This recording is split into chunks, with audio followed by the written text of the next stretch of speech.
if all of you here say that raping a woman is good, if all of you here say that murdering babies is good, I'm going to look you in the face and say, I am convinced there's an objective moral, and that murdering innocent people is objectively wrong. Now, the only reason I can do that is because I have a worldview that says there is a God who has created all human. Right, or is it wrong? But according to your worldview, it's wrong only in a subjective sense, but I don't think you can live that out. Because all you got to do is think about your position. Okay, we've talked about regarding bashing gays, regarding abusing children, regarding gassing Jews. To live out your worldview consistently, you have to say that the opposite of whatever you conclude about those three issues is equally valid. I don't think you're willing to live that out. It is equally valid. I understand that it's equally valid because someone has the capacity to think in his or her own way. It is equally valid to me. Okay, I don't try and live it out. There's a difference between understanding the validity and understanding that someone can have a difference in opinion and me not agreeing with that. So you never get morally outraged over something someone does? Of course you do. I hope that's a rhetorical question, because of course I do. All right. I don't think you're willing to honestly say, when you murdered my innocent child, that was possibly good. No, I don't think it's good. And I don't know how many times I have to say this, but I am aware that other people might not think the same way that I do. That's not what the I'm point. saying is there are... Yes, it is your point, No, it is not the point. Your You're not point listening. is that when faced And I got to go on to situation, someone else, ma'am, because we've had this discussion. We're not going to move forward. We're going to have to stop the discussion because I'm not able to communicate. I understand that it's your tactic to make circular arguments. No, it's not it at all, ma'am. Well, not if it so, at all. then maybe you can come at it from a different angle. Read Friedrich Nietzsche, Albert Camus, Jean-Paul Sartre, any of the great French atheistic existentialists or nihilists. To something It's else, real simple. Can you Read Bertrand corroborate Russell. evidence? The point is, if there is no God, morality is relative, which means if you murder my child, I can say from my perspective that's wrong, but from your perspective it's right. I'm not right, you're not wrong, it's all relative. That's all I've been trying to say. And my point is, you can't live that out. Not even Russell or Nietzsche could live it out. Not even Camus or Sartre could live it out. Because at the end of their lives, they kept on saying, oh, what the Nazis did was really wrong. And abusing innocent children is really wrong. And finally they had to crack under the pressure of their experience of life that you cannot consistently live out moral relativism. It's impossible unless you cut out your conscience, you cut out your brain, and you just say, okay, fine, it's all relative. You just can't do it, man. But you see what's so frustrating is American university students don't have the courage to face the logical conclusions of moral relativism. Instead, they insist upon doing exactly what you've been trying to do with me now, man, for 2 days, which is, oh, no. Everybody has different opinions, and I accept that as valid. That's not the point. The point is, in reality, if morality is relative and you slaughter my innocent child, that's subjectively wrong, from my opinion, but from your perspective, it's right. And in reality, it's not wrong. Because morality is just created in there, up here. It's all it is. It's a creation of the fertile human imagination, if there is no God. But you don't have the courage to face that. What do you mean I don't have the courage to face that? Just read Nietzsche, man. He pours scorn on you. What you atheists love to do, Nietzsche was an atheist, but he points out, what you guys want to do is, you want to cut out God out of the picture, but then you want to get the goody-goodies from God, like objective morality, like injustice. Okay, there are many other things we appreciate in life, but I understand what you're saying about objective morality, and I feel like we've danced around that issue a lot, but I don't appreciate you using things like the slaughtering of innocent children and your loud booming voice and trying to make a brouhaha when you're still not making a logical claim supported by evidence. Good. Okay, so we agree to disagree. Okay, I'll dismiss myself. We agree to disagree. Thanks for your time. Of course we do. Since we're talking about children, I'll say it now. Say I did kill your child. Yes. But I believed that the reason I did that was to save the souls of 6 other people. Say I had some belief system that required me to murder an innocent to save several sinners. Right. Now, if everyone in this crowd believed it except for you, yes, that is a universal. So, but it would still be subjective because you believe that that's wrong, but we believe that's, I'm sorry everyone, we would believe that that's right. Yep. So just because, is it just because more of us would believe it? Right. And society is a construct of the majority. So that since the majority of us have concluded by, our feelings towards our own children that killing a child is wrong, does that make it necessarily objective? I am convinced that if the Nazis would have won World War II, would have killed anybody who thinks that gassing Jews is wrong, would have intimidated all of humanity to agree that gassing Jews is good, I am convinced that the Nazis would still be wrong. Why? Because I am convinced that there is an objective good and there's an objective evil. My conscience ties me into that. That's why I use words like, the Nazis should not have gassed Jews. The Nazis ought not to have gassed Jews. Now, the only way there can be an ought and a should is if there is some objective moral that is being violated by the Nazis when they gas Jews. So, even if the Nazis would have won World War II, and even if the majority of humanity would agree that Jews are inferior and therefore to gas them is just fine, I would insist wrong. Because I'm convinced there's an objective moral that exists separate from my subjective opinion, separate from my culture's subjective opinion. But that makes sense? But at the time, there was not a consensus outside the Nazi Party that gassing Jews was wrong. I'm sorry to say, for the sake of history, but several people referred to Hitler as cleaning up Europe. Okay. So there was not a consensus outside of the Nazi mentality that gassing. Of course I don't, but that's because I've been vindicated by history. The Nazis lost because supposedly some sort of moral good triumphed. But if the Nazis had won, would I think differently because it's a universal?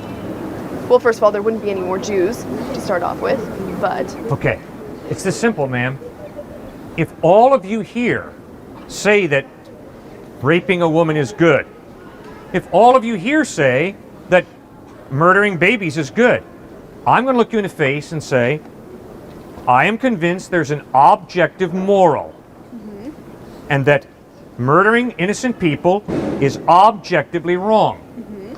Now, the only reason I can do that is because I have a worldview that says there is a God who has created all human life with innate value, which means there also is a value that this God has created of justice, and innate human worth and justice are violated when all you guys go around murdering innocent babies. So it's objectively wrong. But if there is no God, I cannot intellectually be consistent and say, guess what, guys? It's objectively wrong for you all to go around murdering babies. Instead, if there is no God, I have to say, from my perspective, a subjective taste of mine, murdering kids is naughty. But that is what you're saying. No, I'm not saying. Well, I'm saying I don't care how many of you guys think that murdering kids is good. In reality, it's evil. But I'm saying I don't care how many of you guys think that black people are inferior to white people or Jews are inferior to Aryans. I am convinced that all people have equal value because we all are created in the image of God. That's what I'm saying. But if it's what you believe, isn't that indication enough? If it is true in your heart, but it is true in my heart that what you say is not true, isn't that evidence enough of subjectivism? Not necessarily just subjective morality, just subjective worldviews. It's evidence of free will. You have a free will to choose whatever you want to believe. I respect your right. But if you're going to tell me that there is no God, but then you're going to act as if there's objective morality, I'm going to call you inconsistent intellectually. I'm not acting as if there is objective morality. That was the last person. That was the last person, right. Okay, so then you agree with me that because there is no God, if there is no God, then morality is relative and subjective. Yes. Okay, try and live it out. I am. Live it out consistently. Thank you. Thank you. Thank you. So your only basis that God exists is because there is some moral objectivity. No. I have many different pieces of evidence for God's existence. Objective morals are one piece of evidence that God exists. And what would be your strongest piece, you would say? I like the moral argument, but I also like design. And okay, just give me a brief overview of design real quick. All right. In the same way that this points to a watchmaker, due to the complexity of the design, there must be a designer. Just in the same way that if you and I are traveling through the Dakotas, we come around a corner, and I suddenly am confronted by Mount Rushmore, as are you, if I were to say, wow, look at the way the water dripped down over the rock face. Hey, that's old George's head up there. And that's Abe's head. And then there's Teddy Roosevelt. It's amazing the way the water just carved out the heads on Mount Rushmore. That would be ludicrous. The order and design of those heads of those presidents up on Mount Rushmore demands a sculptor. Similarly, the intricacy of the human eye, the brain, the central nervous system, the laws of nature demands some type of designer. Okay, so God just happened one day and said, eye, hair, boom. And then we were created. It just like happened like that. No. And then people would evolve, wouldn't they? Like we would. God can use evolution to create. Okay, but then that would strike out God because evolution. No. Evolution is scientifically proven. No, evolution is not scientifically proven. The question is there a designer behind the process, or is there no designer behind the process? All right, and why is it so like wrong to think there is none? Because 100 times out of 100, in my observation and experience of life, a shirt comes from a tailor, a meal comes from a cook, a book comes from an author, a building comes from an architect, Mount Rushmore comes from a sculptor. Never once do I observe order come out of chaos by chance. Not necessarily. A me an example. A meal can come out of anything. It doesn't have to You've got come. to be kidding me. A meal can come out of anything? Yeah. Well, I ain't going to be eating dinner with you, sir. You've got to be kidding me. No, sir, a meal doesn't come out of anything. Yes, it does. You're going to get food poisoning real fast. You're going to eat the wrong thing real fast if you don't watch out. Not necessarily. I mean, you can just kill an animal. And that's a meal. Yeah, you don't have to cook it. You can just eat it. You can just eat the flesh and everything, all the fur. It doesn't come from anything. It evolved. It evolved from, like, it was born from its parents, and its parents were born from its parents, and it was born. There's no necessarily a creator there. No unique blueprint. It was just repetition, repetition, repetition, repetition. There doesn't have to be, like, a person that creates that. It just happens. It just happens. It just happens. Who killed the animal? I did. Okay, you did. Yeah, but you can also eat The animal it just alive. didn't come down in front of you, say, enjoy dinner, and die. You don't have to eat it when it's dead. Oh, that's right. You don't have to eat it when it's dead. That's right. Yeah. You're going to choose whether to ingest the food or not. Well, yeah, sometimes it's better, but that's a different story. That was my time in Brazil. That's a different thing. And one question I would like to ask you, like my main question, but why should we believe in God? What advantage do we get from believing in God than not believing in God? Well, I'll tell you why. I got 3 sons, and I love the tar out of them, and I've given them a lot of gifts. And because they love me, they've looked me in the face and they've said, Dad, thank you. And when people give me gifts, I find it to be very wise for me to say, thank you. So you and I have been given the most incredible gift by God, the gift of life. I think it's highly reasonable and appropriate to say, thank you. But I wasn't. I was given it to me by my parents. Ultimately, life comes from God. It doesn't come from non-life. You're right. You have a mom and a dad, and I had a mom and a dad. You're absolutely right. And they had moms and dads, and that's true. Good biology. Ultimately, though, you've got to ask yourself, where does life come from? Does it come from non-life, or does it come from life?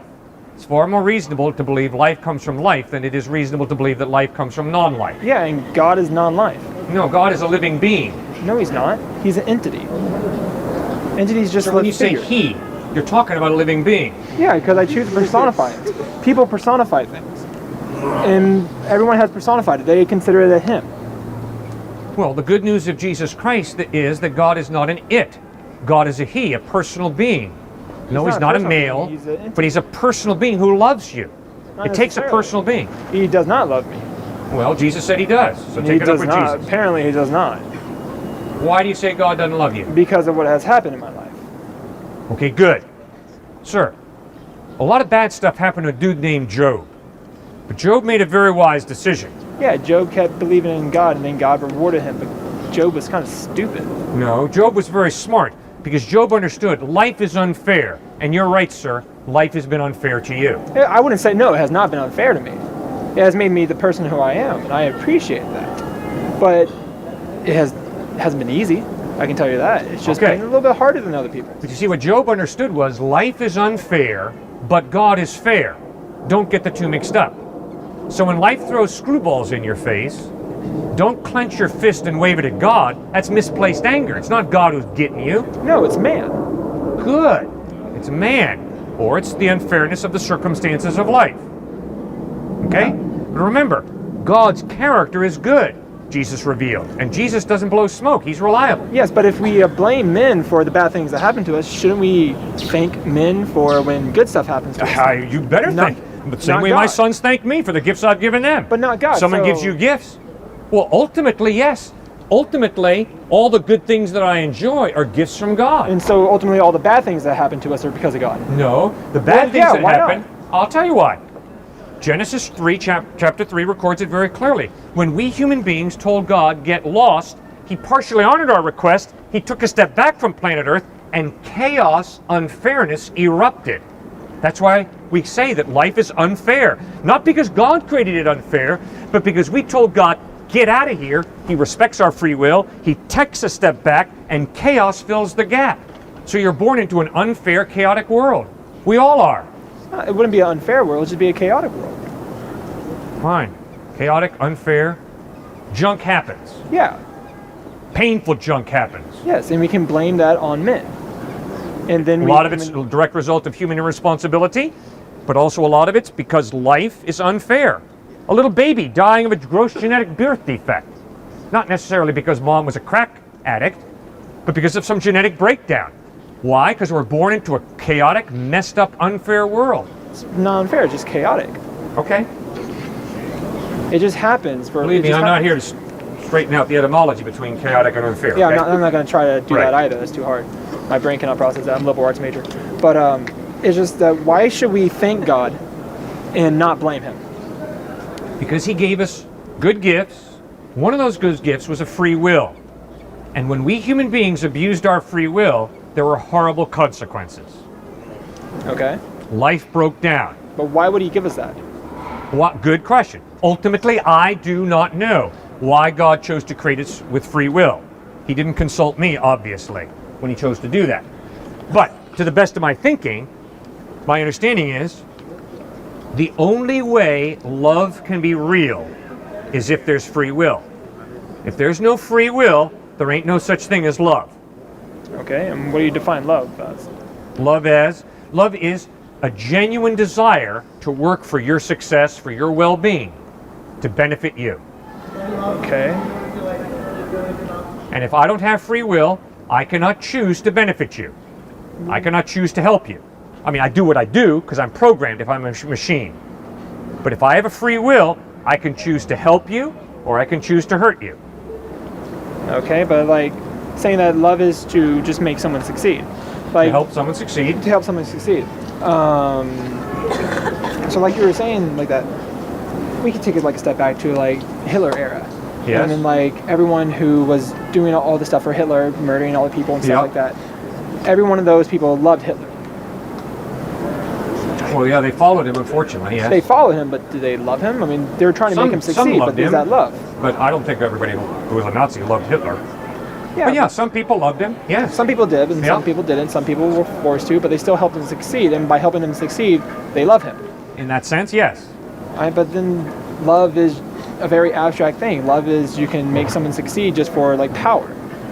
Good point. Also, you can love for like pleasure and passion. Yep.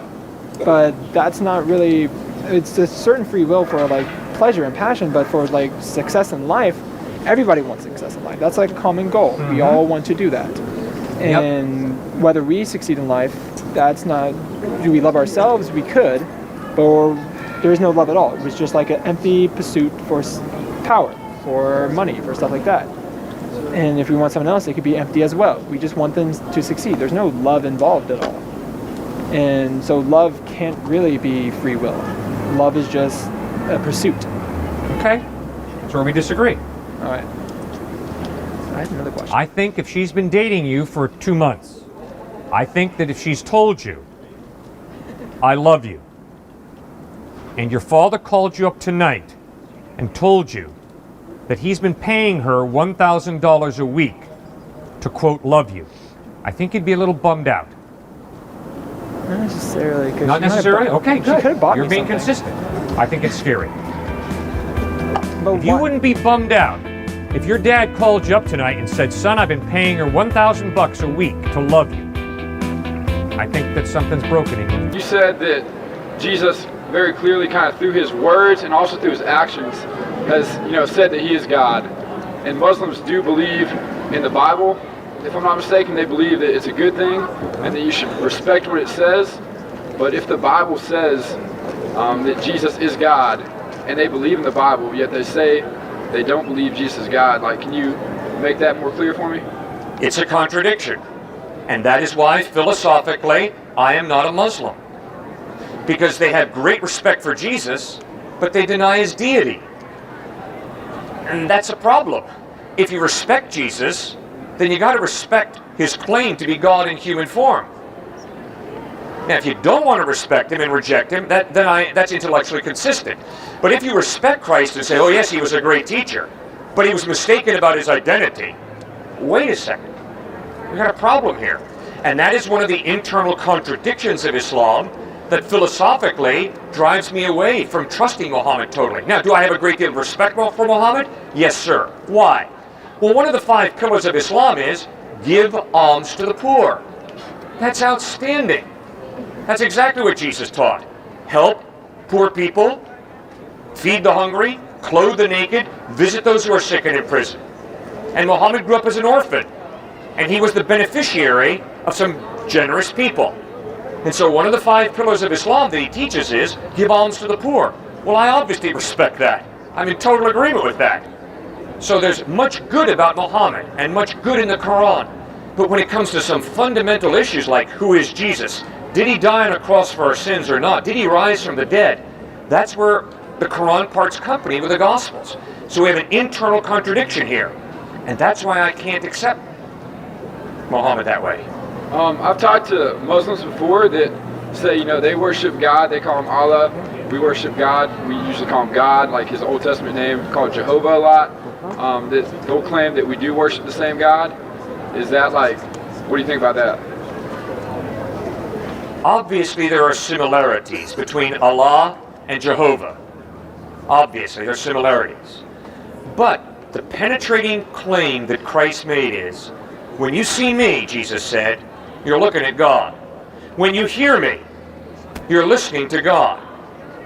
Which means, if I look at Jesus and I got a problem with him, my real problem is with God. And if I listen to Jesus and I don't like what I hear, my real problem is with God. That's what Christ claims. So if I reject Christ, I'm rejecting God. If I reject Christ, I'm rejecting his death on the cross for my sin. That's a real problem. But if I've never heard about Christ and never really rejected Christ, that's a totally different issue. Because obviously, Muslims believe there is a God. So do people around the world. And how God will judge those who've never heard specifically about Christ, I do not know. But I do know he'll be just and fair. I do know he's not going to rip anybody off. But for those of us who do have the opportunity to hear about Christ, if we follow that deep drive to know God, it'll drive us right to Christ. Yeah. And I imagine, kind of going back to the problem of Islam being a bit of a contradiction, I imagine we see the same thing. I know Buddhism asserts that Jesus was a really, really smart teacher and we should follow him. Do we see the same kind of stuff there? Yep. Great point. If anybody reads the teachings of Siddhartha Gautama Buddha and doesn't respect the guy, I got a real problem. I mean, you read Siddhartha Gautama Buddha and the guy was obviously a sensitive, deep thinker. He grew up in a very wealthy home. His father tried to protect him and insulate him from all suffering and death.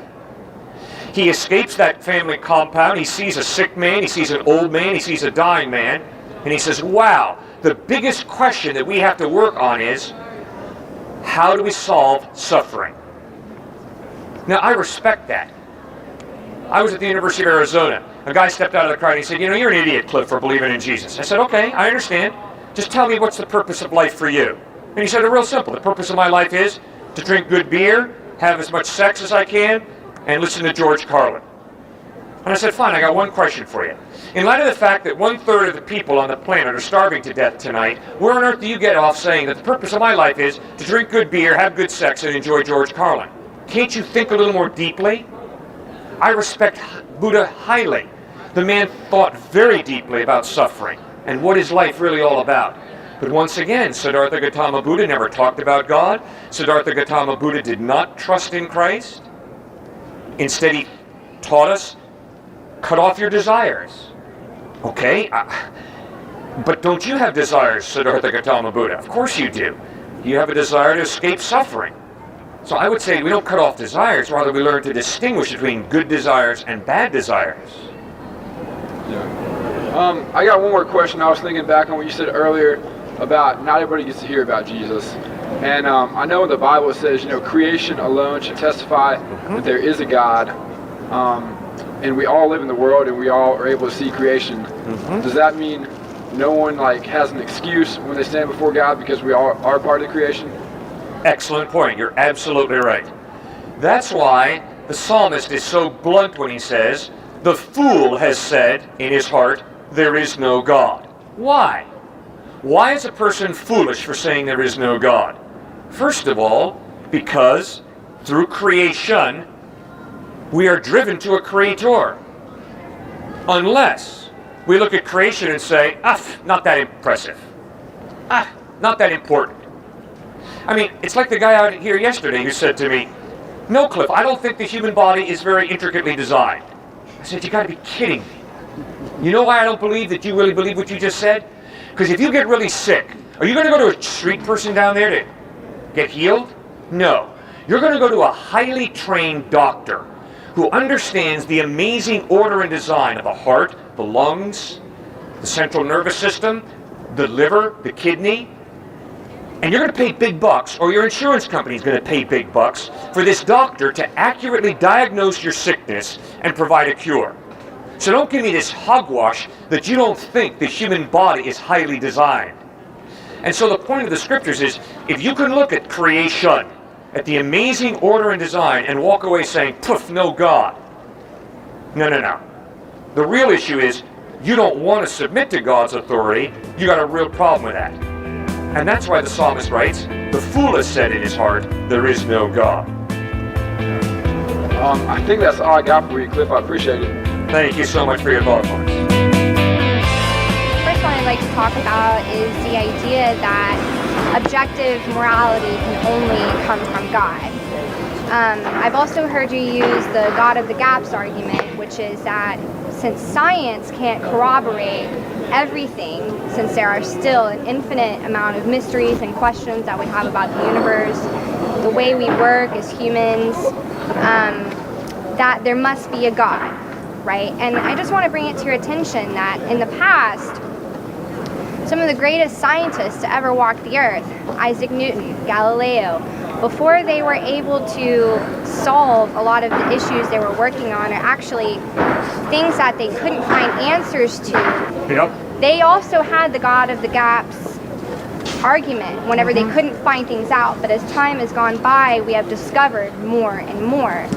And so I feel like there's going to be a point in time in the future in which the God of the gaps argument just doesn't work anymore, because we're going to continually evolve and gain knowledge.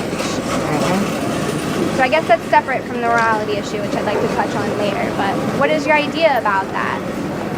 And I'd also like to make one more comment that science, of course, does not have all the answers. It's a collective body of knowledge. It is history, it is science, it is psychology, which I guess is a form of science. It's sociology, it's all of these things combined. So you can't argue that, sure, science doesn't have all the answers. but there's a collective body of knowledge. Galileo discovered that indeed it's not the Earth that's the center of the solar system, it's the sun. He contradicted the Aristotelian scientists. He did better science than they did. Those Aristotelian scientists were rascals, and they went to the Catholic Church and said there's a heretic out there named Galileo. He's contradicting the Bible. No, he didn't. The Bible never teaches that the Earth is the center of the solar system. Unfortunately, Christians added to the Bible, came up with their own scientific view, and then went after Galileo.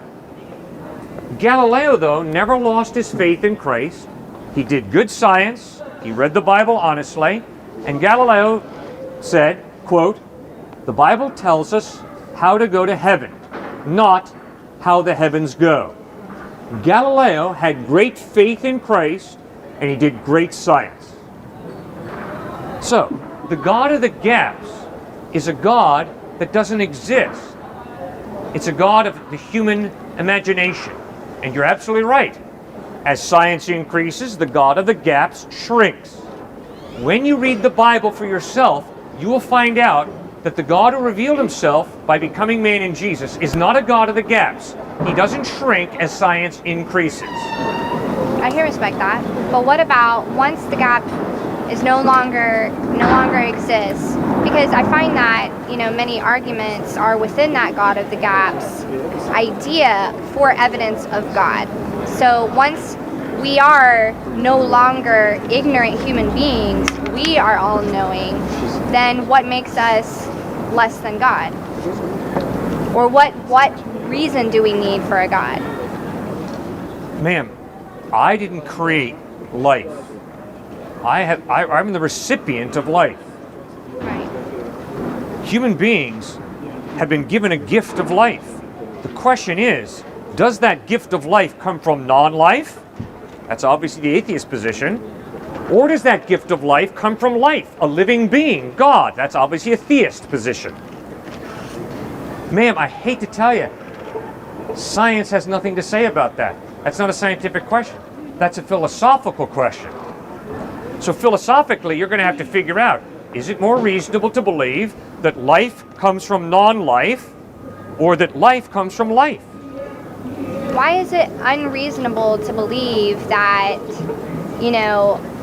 through time we evolved? You know what I'm saying? Like, why do you have to identify with some type of higher being in order for that to happen? Or why can't there be other options? I mean, why do you limit yourself to that one idea? Well, must be a God.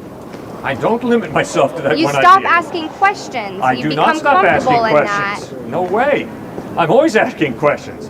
What I'm saying is that we have the tools, we have the goings-on, the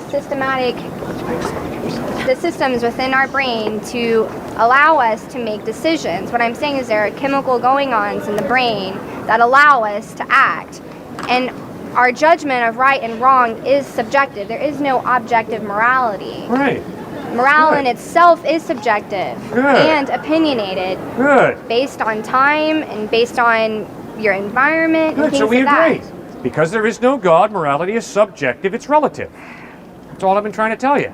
And the only way there can be an objective moral is if there is some type of creator who creates that guy with innate value, creates a value of justice, and if I go up and just smack him in the face because I don't like him, that's evil.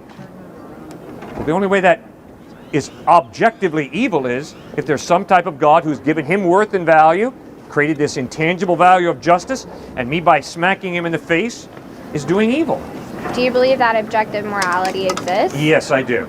To the root of my being, I am convinced that the abuse of an innocent child is absolutely, always, objectively wrong. And guess what? Well, that's a I matter think of you do. opinion. Of course, I agree, sir. I agree that, You can't, though, if you're going to be consistent with your worldview. No, that's not what I'm saying. You are twisting my words around. What I'm saying is that we all have the choice and we make our own judgments. Just listen to your speech. Our own judgments. One's What own on earth judgment does that mean?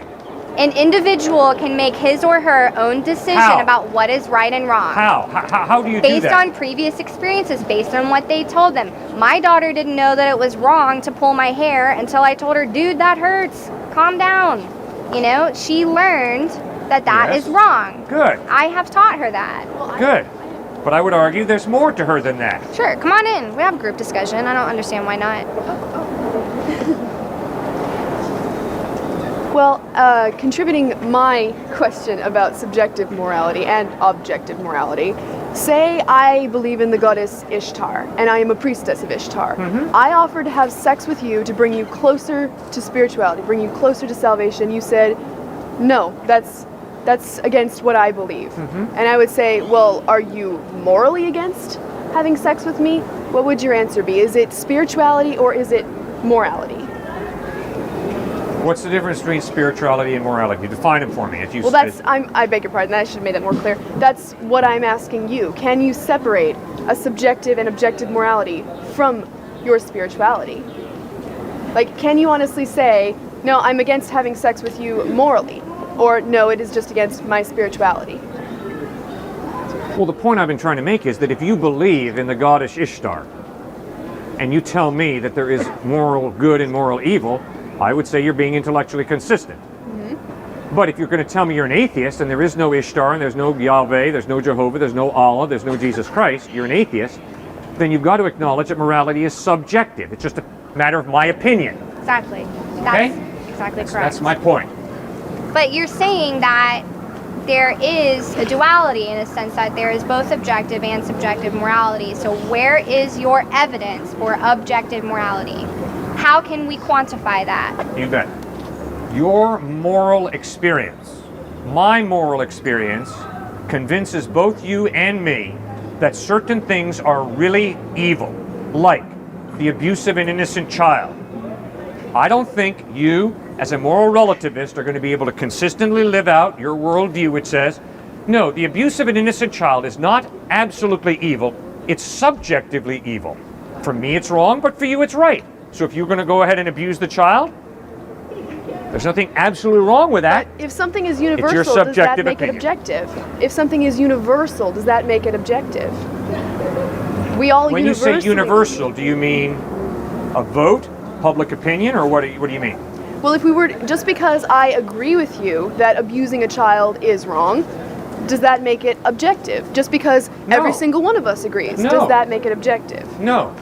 But what I'm appealing to is, see, what I'm trying to do with those of you who are atheists, I'm trying to get you to look at your experience, your moral experience of life. And I'm asking you to realize you cannot live out your worldview that morality is relative. Because you attach absolute evil to certain human actions. I, as an atheist, never said that anything was absolutely evil because I believe, as I told you yesterday, that there are certain cultures and certain societies which believe that things like hurting children, hurting women are not absolutely evil. It happens in the world all the time. Yes, I know. People have a free will and they can violate their consciences, according to my worldview. Well, there are also people with psychological disorders who Exactly. don't even understand that That's that is right. right or wrong. They don't Psychopathic feel killers, you guilt. bet. They don't feel guilt. They don't feel remorse. You bet. My point to you, ma'am, is I don't think that you can honestly look into the face of someone who's abused an innocent child and say, I know that morality is relative. I know your definition of abusing a child as being good is equally valid to my definition that says abusing a child is evil. We're just... I don't agree, but I understand, sir. I understand that there are other standards of living in other places of the world. I understand that right and wrong differs depending on where you are in the world. Do I Fine. agree with that? No, but I'm here to tell you that there is not one standard of object morality, and your objective morality is no more valid and important than someone else's. I Now, let me understand. just reiterate, so you don't turn me into a monster, that I don't condone the killing of children. Just want to make that known. You've missed my whole point. Okay, well then say it again in a different way, maybe. You cannot live out your worldview consistently. Your worldview informs you. that everything is relative morally. Only subjective morals exist. There are no objective moral absolutes. Right. You can't live that out. Why? Because when you're confronted by the slaughter of innocent children, I don't think you're going to say, well, from your perspective, that's right. From my perspective, it's wrong. You're just as right as I am. I think you're going to reel back with moral outrage and say, this slaughter of an innocent child is absolutely evil.